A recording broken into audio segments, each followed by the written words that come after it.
2 game 6s, one of them tonight, and 1 game 7. 4 teams facing elimination in the NBA playoffs. We'll touch on all of them. Plus, my God, we may try and get in front of that now 21-1 under trend for the Atlanta Braves. But first, Mark Zinno, your New York Knicks are looking to advance to the conference finals this evening. We kind of think this spread is too high, talking earlier. But the market clearly disagrees with us. Indiana up as high as -6.5 now as they try to force a game 7. Yeah, well, let's just hope the Knicks have better luck getting to the arena than Scottie Scheffler had luck getting to Valhalla today. So I could not let that go for the moment here as Scottie Scheffler is officially under arrest. Thank you for the rim shot. Appreciate it. Knicks aside getting to the arena against the Indiana Pacers, the number is too big. I mean, it was a 7-point spread in the first game in Indiana between these two teams. We jumped on the Knicks. We cashed it. You know, this just seems like we are inflating this line way too much at this point in time. I will add that when you look at a lot of the money that we've seen throughout the NBA playoffs, when that steam comes, it's typically landed on the right side here. I'm not going to endorse laying 6.5 with the Indiana Pacers. No shot. I mean, you objectively, again, I keep going back to this. If this was a game in the middle of February in Indiana, the Pacers would not be laying 6.5 points to one of the best defensive teams in the league when they are one of the worst defensive teams in the league. Now, I'm still waiting for the Knicks to, play an offensive game that's more akin to what we're used to seeing. But other than shooting that measly 33% they shot in game 4 from the field and 18% from 3, they've scored at least 106 points in every game. Their defense is good enough to keep Indiana at bay for the most part here when it comes to the amount of points that they're scoring. But, look, the last time Indiana scored 117, they gave up 121. When they scored 121, they gave up 130. So the way the Pacers cover this game is for the Knicks to be downright terrible from a shooting perspective. And we keep waiting for the Knicks to fall apart here, right? Like we keep waiting. How much longer can they do this to Jalen Brunson? How much longer can these guys keep playing these minutes? I don't know the answer to that. But there'll be a game that you'll bet on the Knicks, and all of a sudden it'll all fall apart, and you'll go, okay, now they can't do this anymore. So I lean the Knicks plus the points here. I still don't know that you're going to get an under game without a blowout where one team has completely dominated the other. I kind of feel like we take the Knicks here, and we kind of look to this thing going over. Yeah, and the thing is with the Knicks, and Tibbs running the starters into the ground, Zinno, there was an extra day off in this series. Remember, the last game was Tuesday. They gave them an extra day off. TV is spreading these series out. And on that note, let's move to Saturday because we're not doing a show on Saturday. Just a little weekend look ahead. Oklahoma City and Dallas. By the way, I've already cashed one bet here on the Morning Wager on Friday. And that was you working a Scottie Scheffler reference into the show under 90 seconds. So I'm 1 for 1 on Friday. Thank you very much. But OKC Dallas, the last 4 games, Oklahoma City has shot the 3 under 30%, 29% to be exact, last 4 games. This is one of the best 3-point shooting teams in the league. Zinno, are we ever going to see an over again in this series? The number has come down. 210 has kind of been a magic number if you look at trends in the past as a barometer for the over-under. We are now below 210 for game 6. Have odds makers moved this enough, do you think, or where are we at here? 209 I'm seeing as low as tomorrow night. I mean, I thought we hit the bottom of the market at 213. Look, this all boils down to one simple thing. Oklahoma City has to start making threes. If they make threes, the game is going to go over. That's the only thing you need to know. If you want to bet the over here, all that you need to know is that if Oklahoma City makes about 36, 37, 38% of their threes, which just under 39 was their season average, this thing is going to go over, and it's going to go way over. But they don't even have to be that good. They just need to stop making less than 30, which is what they've done for the final 4 games of this series. Look, I don't like Oklahoma City at this point. I mean, I want to believe that they're the better team, but this is something I've talked about a lot. We talk so much about Oklahoma City's youth and inexperience as we were heading into the playoffs. I didn't buy into that narrative all that much, especially when it was a 1 seed versus an 8 seed, because they were markedly better. Now you're facing a little bit more of a well-seasoned team and a better team than what the New Orleans Pelicans were. And this is where youth and inexperience starts to hurt them. It's not about youth and inexperience over course of a 7-game series. It's about moments within that series. And how do you handle being on the brink of elimination. None of these guys know what that feels like. None of these guys know what it feels like to go, hey, we lose this game, our season is over. That's where youth and inexperience will hurt Oklahoma City, and I don't know if they're up for this moment, given the way that they've played. They can keep chucking up threes all they want, but until we see them start to make them with any regularity here, what data point do I have other than one game in this series that's going to happen? So I have a really hard time backing Oklahoma City here. I told our good buddy Joe Ranieri that I thought that if they lost Game 5, they were done. I thought the series was over in 6. However, if they won Game 5, I felt like there was a good chance it went 7. I don't know that Oklahoma City's the right side. Yeah, and we know that there's going to be at least one Game 7, Mark, moving to Sunday. We are guaranteed at least one Game 7 with Denver and Minnesota. All of a sudden, everyone was caught off guard by the Nuggets, who everyone thought had figured out Minnesota defensively. Did not in Game 6. It was a shockingly poor effort out of the reigning champs in Game 6. So that series goes back to Denver in Game 7. Obviously, the road team won the first 4 games of that series. Now the home team has won the last 2. Oh, by the way, we should point out with New York, Indiana, the home team has yet to lose in that series. Are you scratching your head a little bit heading into Game 7 of Denver, Minnesota, Zinno, after what we saw from the Nuggets on Thursday night? Or is it a classic zigzag where they're back home and they bounce back and they're the more battle-tested team, quote-unquote, and they get it done? You can't have that performance in a closeout situation. No. It's one thing not to close it out. You can't get rolled by 45 points. You can't shoot 30% from the field, and you can't get out-rebounded by nearly 20. These are really bad numbers and a bad sign that team, I won't dismiss like, oh, God, it was just Minnesota's defense and, they're that much better and everything else. In those moments, again, when it comes to the playoffs, you can't get rolled like that. I mean, no. Similarly, like, here's kind of what scenario popped into my head. And I have to go way back to this. I don't know why it popped into my head, but it's like when the Yankees and D-backs played in that 2001 World Series and the Yankees came all the way back to take a 3-2 lead, like Denver did. They went to Arizona and they got rolled 15-2 in Game 6 and then had to play Game 7. Now, granted, that Game 7 was on the road in Arizona. They ended up losing it. This one is home in Denver, and it's the toughest place to play in the NBA. And you're asking an unproven Minnesota Timberwolves team to go to the toughest place in a road environment to play in the NBA and go win a basketball game. I'm not going to shake that you got that. It's the second time in this series you have been completely, and I mean completely, outclassed by the Minnesota Timberwolves. Not an anomaly at this point. Not like something where you're going, okay, yeah, you just throw that one out. No, it's happened twice now in a 7-game series. So is it possible it could happen again? No. Look, this game is going to be super tight. If Denver is laying anything more than 2, I may be inclined to take Minnesota, period. Like, if it's more than a possession, I think it's definitely Minnesota because now I see this game being super tight the whole way. Minnesota's not going to go down easy. Denver's certainly not going to steamroll them in a Game 7.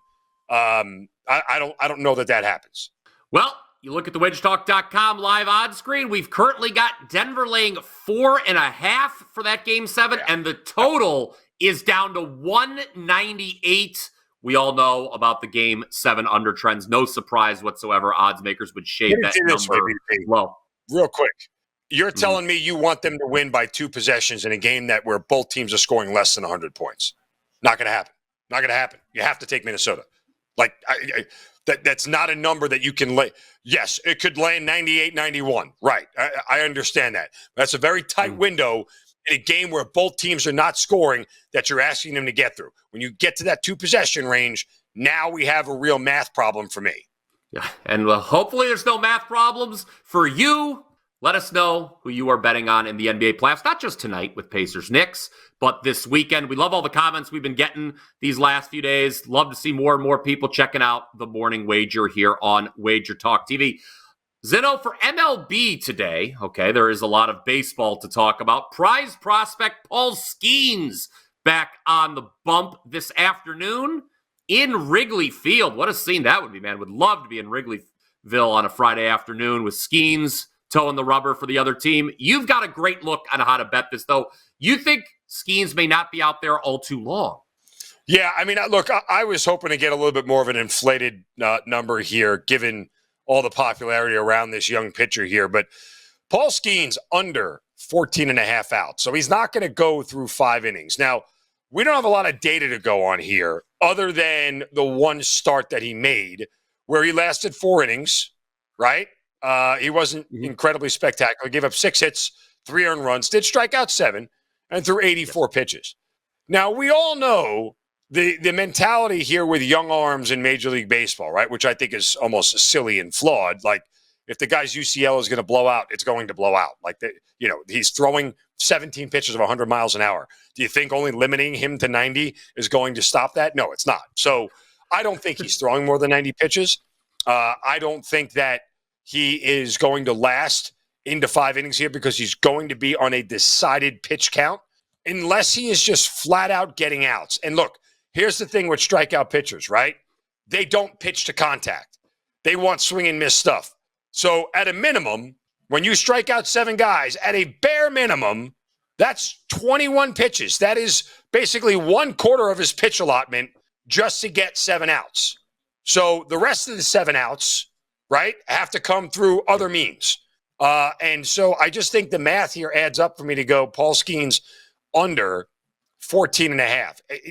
Guys, look, they have to be realistic. There's a chance he can get through 5. There's a chance they want to push him to 5 to get him his first win. I would understand all that logic. I just think that this is a young pitcher here at 21 years old who's still facing major league hitters, who still gave up 6 hits and 3 earned runs, and he's not untouchable at this point in time. While he can strike guys out, he did still walk 2 in 4 innings. That's another 8 pitches that he threw. So if you start doing the math here, BP, I just don't know that he gets through 5.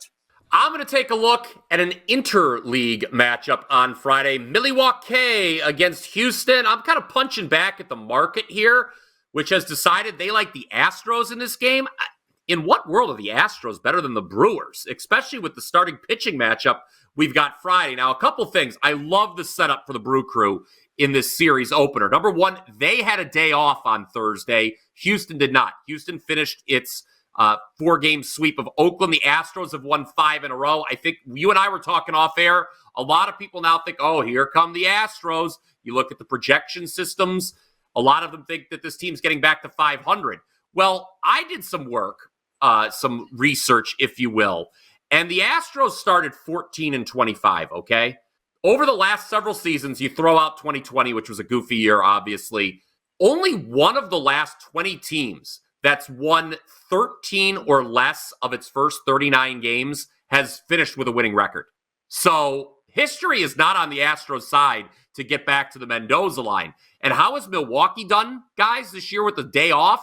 How about a perfect 5-0? They're also 7-0 on Fridays, if that's worth anything to you.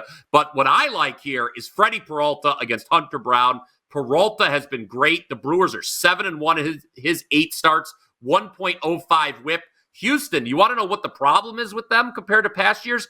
It's the starting pitching. Hunter Brown, who's on the mound tonight, has had an awful second season. He's 0-4 in 7 starts. The team has lost 6 of those 7 starts, 8.89 ERA, 2.195 whip.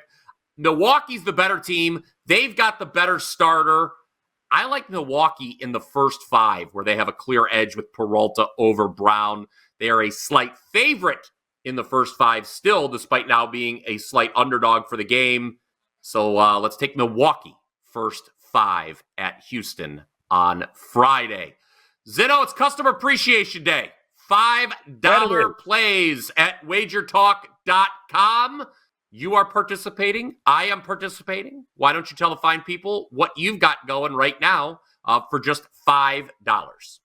For 5 whole doll hairs, you can buy my play. In Major League Baseball tonight.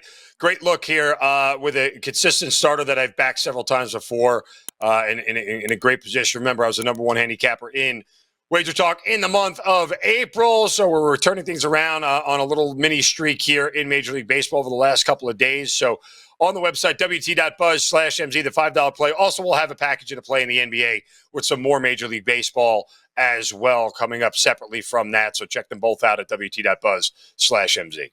My $5 play is in soccer. It goes Saturday morning, but it's $5 today only. Even if you're not a regular soccer bettor, guys, you're definitely going to want to jump on board this 4% best bet. Currently on a 10-3-1 run on the pitch. Yes, Zinno, the domestic season is coming to an end this weekend in most leagues as European places are on the line. I think I've got a play that's going to be a massive victory. I am fading a team that is way, way overvalued. So get on board there, wt.buzz/BP. It is now time for the show best bet. And at the top, I mentioned one more time, the Atlanta Braves and unders. They are now in their last 22 games, 20 unders, 1 over, 1 push. That is incredible for a team with this offense. And on that note, Mark, we're looking at this game.